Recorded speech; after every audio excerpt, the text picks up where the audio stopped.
በርካታ ስፖርታዊ መረጃዎችን ይዘን እየቀረብን ሲሆን ያልተጠበቁ መረጃዎችንም እየሰማንም እንገኛለን።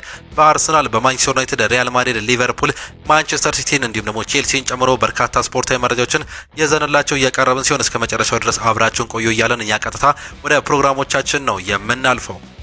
የተለያዩ የዝውውር መረጃዎችን እየሰማን እንገኛለን። በአሁኑ ሰዓት ላይ እንግዲህ ከማንቸስተር ዩናይትድ መረጃዎቻችን ስንጀምር የማንቸስተር ዩናይትድ ተከላካይ የሆነው አይደን ሄቨን ትዕግስት አድርጌ እድሌን መጠበቅ አለብኝ ሲል ይናገራል። ወጣቱ የማንቸስተር ዩናይትድ ተጫዋች ነው አይደን ሄቨን ትዕግስት እንዲሁም ደግሞ እድልን መጠበቅ ጉዳይ እንዲህ እዚህልም ነበር ሀሳቡንም እየገለጸም የሚገኘው ከካሪክ ስር ብዙም የማልጫወት መሆኔ ወጣት እንደሆንኩኝ እንዲሁም ደግሞ ትዕግስተኛ ሊሆን እንደሚገባኝ አሳውቆኛል ሲልም ይገልጻል። በተለይ በእኔ የአጫወቱ ቦታ ብዙ የ19 ዓመት ልጆች በየሳምንቱ ሲጫወቱ አይታይም። ስለዚህ እኔም ግላዊ ነገር እንዳልሆነም አውቃለሁ። እናም ትዕግስት አድርጌ እድሌን መጠበቅም አለብኝ፣ እንዲሁም ለቲሙ የሚያስፈልገውን ሁሉም ነገርም መስራትም አለብኝ፣ ራሴንም ማሳደግም እፈልጋለሁ ሲልም ነው ሀሳቡንም እየገለጸም የሚገኘው አይደን ሄቨን ስለ ታዳጊው አብሮ አደጉ እንግዲህ አብሮት እየተጫወተ ስለሚገኘው ሌኒ ዩሮም እንዲህ ሲልም ይናገራል። ሁለታችንም ገና ወጣቶች ነን፣ እናም በልምምድ ወቅት አብረን ጠንክረን እንሰራለን፣ ከሜዳ ውጭም ጓደኛሞች ነን ሲልም ነው እየገለጸም የሚገኘው። በአሁኑ ሰዓት ላይ በተለይም እንግዲህ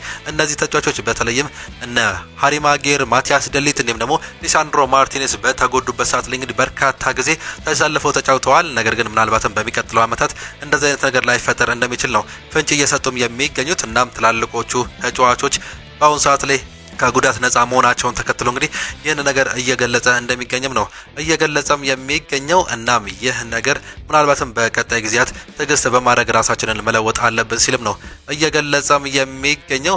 ማንቸስተር ዩናይትድ ሌላኛው ከኮኔ ወኪሎች ጋር በተጨባጭ ንግግሮች ላይ ቢያደርግም ከሮማ ጋር ገና ከስምምነት እንዳልደረሰ ነው መረጃዎች እያሳዩም የሚገኙት።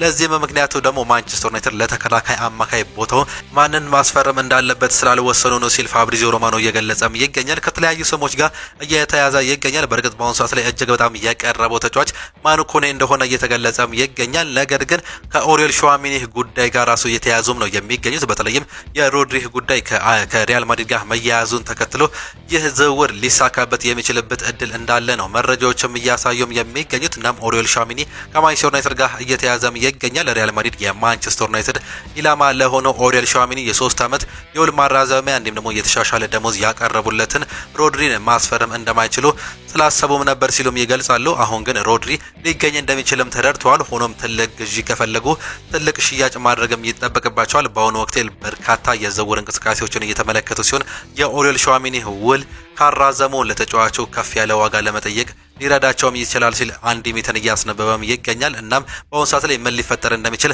አይታወቅም ሲሉም ነው የገለጹም የሚገኙት። እናም ይህንን እድል በመጠቀም ማንቸስተር ዩናይትድ እንዲሁም ደግሞ ሪያል ማድሪዶችን ዝውውር ለመጠቀም ያስባሉ ተብሎ እንደሚገለጽ መረጃዎችም እያሳዩንም ይገኛሉ። ሌላኛው ማንቸስተር ዩናይትድ የሊሳንድሮ ማርቲኔዝ ጉዳት ከበድ ያለ ነው ብሎ አያስብም። እናም ለውድድር ዓመቱ ጅማሮ እንደሚደርስም እያመኑም ይገኛሉ። ማቲያስ ደሊት ግን ወደ ሜዳ ለመመለስ ተጨማሪ ጊዜም ይፈልጋል። ቢያንስ እስከ መስከረም ወይም ደግሞ ጥቅምት ድረስ ሊቆይ እንደሚችል አትሌቲክስም እየገለጸም ነው የሚገኘው። ይህ ጉዳት ምናልባትም እንግዲህ ሌሎች ተጫዋቾችን እንዳያመጣም ያደርገዋል ተብሎ እንደሚጠበቅም ነው መረጃዎች እያሳዩም የሚገኙት። የግራ መስመር ወሳኝ ነው ሲሉም እንዲሁ አትሌቲክስ እያስነበበም ይገኛል። ማንቸስተር ዩናይትድ በዚህ ክረምት የግራ መስመር ተመላላሽ ቦታውን ያጠናክራል። በዚያም ቦታ ላይ ሾህ ብቻ እንዳለ የሚታወስም ነው። ሉዊስ ሆል ደግሞ ቀዳሚ ኢላማም ነው። ዩናይትድ ደግሞ ማስፈረም የሚፈልገውን ተጫዋች ኢላማም አያደርግም ሲልም እንዲሁ እየገለጸም የሚገኘው ማያስፈልግ ተጫዋቾችን እየተመለከቱ አይገኙም። እናም ደግሞ ይህንን ዝውውር ለማድረግ አሁንም ቢሆን ከኒውካስል ዩናይትድ ጋር የመደራደር እድል እንዳላቸው እየተገለጸም ይገኛል። ማንቸስተር ዩናይትድ እንግዲህ ሁለት ተጫዋቾችን በበረኝነት ቦታ ላይ እንዲሁም ደግሞ በተቃራኒው ደግሞ አንድ በረኛ ማስፈረምን ተመልክተናል ከሊድስ ዩናይትድ ዳርሎን። ከዛም በኋላ አሁን ደግሞ የሚፈልጓቸው ተጫዋቾች እንዳሉ እየሰማንም እንገኛለን። እንደነገርላችሁ ኦሪዮል ሹዋሚኒ እንዲሁም ደግሞ ሌላው ተጫዋች የሆነው ሪያል ማድሪድ የሚገኘው ካማቪንጋ ጭምር ዝውውራቸው ውስጥም ይገኛል። እናም ሌሎች ተጫዋቾችን እየተመለከቱ ሲገኝ በግራ ክንፍ የተከላካይ ቦታ ላይ ደግሞ ይህንን ተጫዋች ትክክለኛ ዝውውር አድርገውም እንደሚመለከቱትም ነው የተገለጸው። ገና በ21 ዓመት እድሜ ላይ የሚገኝ እንግሊዛዊ ተጫዋችም ነው። ገና በዚያ እድሜው እንግዲህ ከ80 በላይ ጨዋታዎችን በእንግሊዝ ፕሪሚየር ሊግ ማድረግም ችሏል። እናም ደግሞ ተፈትኖ ማለፍ የቻለም ተጫዋችም ነው።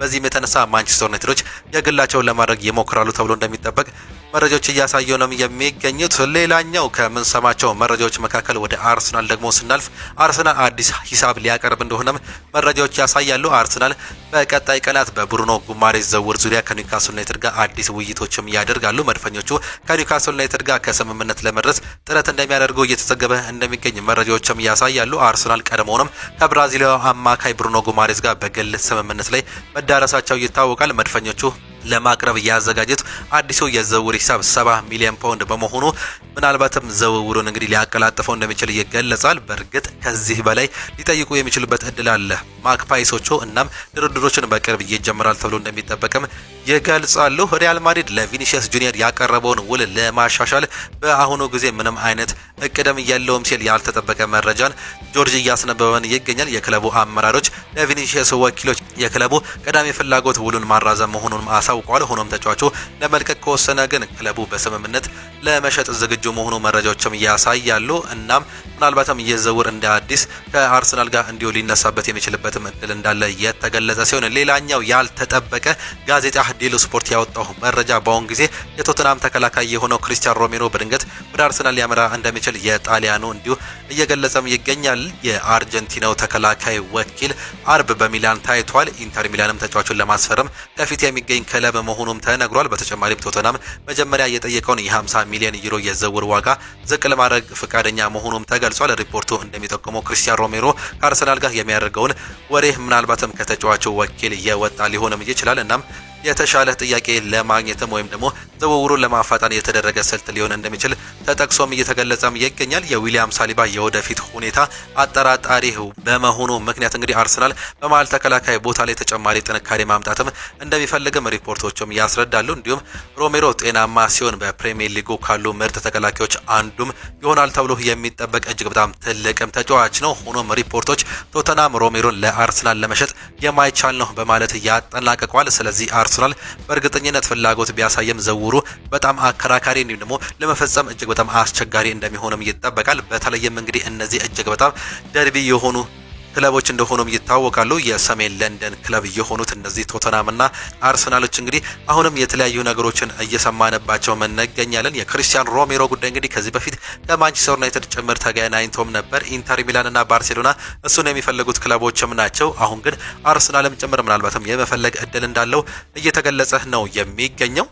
ወደ ሊቨርፑል መረጃዎቻችን ስናልፍ አንዶኒ ኢራኦላ ጀርሚ ጃኩት ልምምዱን እየሰራ ነው። ጉዳቱም ቀላል ነው። እናም የመጨረሻዎቹ አሜሪካ የሚደረገውን ጨዋታ ከሊድስ ጋር ብቻ ሊጫወት ይችላል ሲሉ እየገለጹም ይገኛሉ። እናም በፕሪሲዝኑ አንድ ጨዋታ ከተጫወተ በኋላ ምናልባትም ጀማሪዎች ላይ እንግዲህ ቤስ 11 ውስጥ ገብቶ ሁላ የመጫወት እድል እንዳለው እየተገለጸም ይገኛል። ብራድኪ ባርኮላ ሌላኛው ከሊቨርፑል ጋር የሚነሳውም ጉዳይ ነው። ብራድኪ ባርኮላ ኮንትራቱን አያራዝምም፣ ውሳኔውን አስተላልፏል ሲል ሊኪፕ ያስነበበ ሲሆን ብራድኪ ባርኮላ ከፒኤስጂ የሚለቅ ከሆነ ቀዳሚ ምርጫውም ሊቨርፑል ነው። ስለ ፈረንሳዊ ተጫዋች በሊቨርፑል እንዲሁም ደግሞ በፒኤስጂ መካከል ውይይቶች አስቀድመው ተካሂደዋል ሲሉም ይገልጻሉ። ሊቨርፑል ብራድኪ ባርኮላን ለማስፈረም በዝውውሩ ላይ አሁን ቀዳሚው ነው። ፒኤስጂ እስከ 120 ሚሊዮን ፓውንድ በላይ እንዲሁ ሊጠይቁበት የሚችልበት እድል እንዳለ የተገለጸ ሲሆን ሊቨርፑል ግን ቅድሚያ እንደሚሰጥም ነው የተገለጸው። ሊቨርፑል ከኤፕሪል ጀምሮ ብራድኪ ባርኮላን ለማስፈረም በዝውውሩ ውስጥ ቀዳሚ ሆኖም ቆይቷል። አሁን ዝውውሩን ለማጠናቀቅም እየሰራም ይገኛል። ባርኮላ ወደ ሊቨርፑል ለመዘዋወር ፈቃደኛ ሲሆን ከፒኤስጂ ጋር ስምምነት መድረስ ከቻሉ የሊቨርፑል ፕሮጀክት ቅድሚያም ይሰጣል። ሊቨርፑል ከፒኤስጂ የሚጠየቀውን የዝውውር ዋጋ ዝርዝሮችን ለማወቅ እየተጠባበቀ እንደሚገኝም ነው በተለይም በተለያዩ መረጃዎች ፋብሪዚዮን ጨምሮ እየገለጹትም የሚገኙት። እናም ምንም እንኳን አርሰናል እንዲሁም ደግሞ ሌሎች ክለቦች እሱን ቢፈልጉትም ቅድሚያ ግን ወደ አንፊልድ እንደሚሄድ ነው ቅድሚያ እየተሰጠም የሚገኘው። እናም ለሊቨርፑል እንግዲህ ትልቅ መረጃም እየሆነ እንደሚገኝም ሰምተናል። በቼልሲ መረጃዎቻችን ቼልሲ በፔድሮ ኔቶ ላይ ባለው የበዛ የሌሎች ክለቦች ፍላጎት አልተገረመም። ነገር ግን ይህን የክንፍ ተጫዋች በርካሽ ዋጋ እንዲለቅም አይፈቅዱለትም ሲል ኬራንጊል ዴሊ ሜል እያስነበበ ሲሆን ከዚህ በፊት እንግዲህ በተለይም እንደ ሊቨርፑል እንዲሁም ደግሞ ሌሎች ቶተናምን የመሳሰሉ ክለቦች ይህን ተጫዋች ፈላጊም ናቸው። ከ60 ሚሊዮን ፓውንድ በላይ ሊጠየቅበት የሚችል ተጫዋች እንደሆነም ያምኑበታል። ነገር ግን ቼልሲዎች በቀላሉ ይለቁታል ተብሎ አይጠበቅም። በእርግጥ በአሁኑ ሰዓት ላይ የሚሰሙ መረጃዎች እንደምንሰማው ከሆነ ፔድሮ ኔቶ አይሸጥም ተብሎ የተቀመጠ ተጫዋች አይደለም በቼልሲ ቤት። ነገር ግን ትክክለኛ እንዲሁም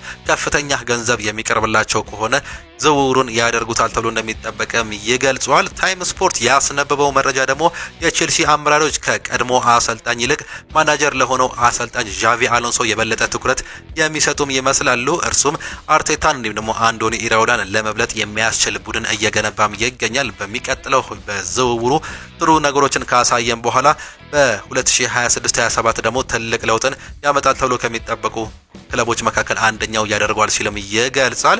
ወደ ሪያል ማድሪድ መረጃዎቻችን ስናልፍ ሪያል ማድሪድ እስከ ኦገስት ባለው ጊዜ ውስጥ የቡድን ስብስቡ ሙሉ በሙሉ እንዲጠናቀቅም ይፈልጋሉ ሲልም ይገልጻሉ። አዲሱ የውድድር ዘመን በኦገስት 16 ስለሚጀምር ክለቡ ከዚያን ቀን በፊት ሁሉንም የዝውውር ስምምነቶችን ለመጨረስ እንዲሁም ደግሞ የስኳድ ዝርዝሩን ለማጠናቀቅ እየሰራ እንደሚገኝ ኮፕም አስነብቦናል። ለቪኒሲየስ ጁኒየር ቅርብ የሆኑ ምንጮች እንደሚገልጹትም ከሆነ ከተጫዋቹ በኩል ከሌሎች ክለቦች ጋር ምንም አይነት ንግግር ወይም ደግሞ ግንኙነት አልተደረገም ነው እየተባለም የሚገኘው። እናም ደግሞ ሪያል ማድሪድ በአሁኑ ወቅት ቪኒሲየስ ጁኒየርን ወደ ኮንትራቱ የመጨረሻ ዓመት ከመግባቱ ውጭ ሌላ አማራጭ የለውም ብለም ያምናሉ። ሆኖም ክለቡ ተጫዋቹን በውድድር ዘመኑ ውሉን ሊያራዘም ይችላል የሚለውን እድል ከግምት ውስጥም አላደረጉትም ነው እየተባለም የሚገኘው። የቀረበውን የውል ማደሻ ጥያቄም እንዳለም ይቆያል። ነገር ግን የቀረበውን ገንዘብ መጠንም አይጨምሩትም። እናም ድርድሮቹ አሁንም ይቀጥላሉ ተብሎ እንደሚጠበቅም ነው መረጃዎች እያሳዩም የሚገኙት። እናም ቪኒሲየስ ጁኒየር እስከ 20 ሚሊዮን ፓውንድ ድረስ በአመት ውስጥ እየጠየቀም ይገኛል። እናም ደግሞ ይህ ነገር ምናልባትም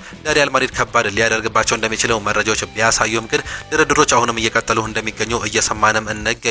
ሊቨርፑሎች እንዲሁም ደግሞ አርሰናሎች ከሱ ጋር ስማቸው ተያይዞ እንደነበር የምናስታውሰውም ጉዳይ ነው። በአጫጭር መረጃዎቻችን ደግሞ የአርሰናል ተከላካይ ካላን ሃሚል በ17 ዓመቱ ከክለቡ ጋር የመጀመሪያውን ፕሮፌሽናል ኮንትራት መፈራረሙም ተገልጿል። ከፊርማው በኋላ ባለፈው ዓመት አርሰናልን ተቀላቀልኩናም ባለፈው የውድድር ዘመን በጣም ጥሩ የውድድር ዘመንን አሳልፍ ያለው ስለዚህ እስካሁን ጥሩ ዓመትም ነበር። ለዚህ አንድ ዓመት ደግሞ ለመጀመር በጉጉትም እጠብቃለሁ ሲል እየገለጸም ነው የሚገኘው። እናም ሌሎች መረጃዎቻችንን ስንመለከት ደግሞ ማንቸስተር ዩናይትድ የማርከስ ራሽፎርድን ሽያጭ ለመፍቀድ 42 ሚሊዮን ፓውንድ እየጠየቀም ይገኛል ሲል ኒኮላ ሺራ እያስነበበም ይገኛል። ማይክል ካሪክ የራሽፎርድን የወደፊት እጣ ፈንታ ገና ባይወስንም ክለቡ ለእንግሊዛዊ አጥቂ የሚቀርቡ ኦፊሻል የዝውውር ጥያቄዎችን ለመገምገም ዝግጁ እንደሆነ መረጃዎችም እያሳዩም ይገኛሉ። የተጫዋች እንግዲህ በአሁኑ ሰዓት ላይ የመቆየት እድል እንዳለው ነው መረጃዎችም የሚያሳየው። አንድ ያልተጠበቀ መረጃን ደግሞ እንንገራችሁ። ጎል ነው ይህን መረጃ ያወጣው። የአልናስር ዕዳ $1 ቢሊዮን አልፏልም እየተባለም ይገኛል። በዚህም ክለቡ አዲስ ተጫዋች በቅርቡ ያስፈርማል ተብሎ እንደማይጠበቅም ነው መረጃዎች እያሳዩም የሚገኙት። ይህም የሆነው ምክንያት እንግዲህ በተለይም የክርስቲያኖ ሮናልዶ ከፍተኛ ደሞዝ መሆኑም ተገልጿል። ክርስቲያኖ ሮናልዶ አርሰናልን ከተቀላቀለበት ጊዜ ጀምሮ $735 ሚሊዮን በላይ ደሞዝና ቦነሶችም ሰብስበዋልም ነው እየተባለም የሚገኘው። በደሞዝ ብቻ 700 ሚሊዮን ፓውንድ የሰበሰበ ሲሆን በ3 ዓመት ከግማሽ ውስጥ መሆኑም ተገልጿል። እናም ጎሎቹን ባስቆጠረ ቁጥር ደግሞ ወደ 12.9 ሚሊዮን ፓውንድ ማግኘቱም ተገልጿል። አሲስት ሲያደርግ አጠቃላይ 1.5 ሚሊዮን ፓውንድ ያገኘ ሲሆን የወርቅ ጫማ ወይም ደግሞ እያንዳንዳቸውን 5 ሚሊዮን ያገኘበት ነው። 2 የወርቅ ጫማ ማግኘትም ችሏል። እናም በእንደዚህ ሲደማመር እንግዲህ ከፍተኛ ደሞዝ ያገኘ ተጫዋች መሆኑ ነው መረጃዎች የሚያሳዩት። ይህም እንግዲህ ከክርስቲያኖ ሮናልዶ ጋር ከፍተኛ እዳ ውስጥ የገባ ክለብ ሌላኛው መሆኑ ነው የተገለጸው። ከዚህ በፊት እንግዲህ ጁቬንቱስ እንዲሁ ይህን ተጫዋች አስፈርሞት አንድ ዋንጫ ቢያነሳም ከዛ በኋላ ግን የእዳ ውስጥ መግባቱን የምናስታውሰው ጉዳይ ነው። ከዛም በኋላ ወደ ማንቸስተር ዩናይትድ መጥቶም እንዲሁ ተመሳሳይ ነገር ገጥሞት እንደነበር እናስታውሳለን። በአሁኑ ሰዓት ላይ ደግሞ አልናስር እንደዚህ ማጋጠሙ ምናልባትም የክርስቲያኖ ሮናልዶ ከፍተኛ ደሞዝ ክለቦችን እየጎዳ ይሆን የሚሉ ጥያቄዎችን በስፋትም እያስነሱም ይገኛሉ።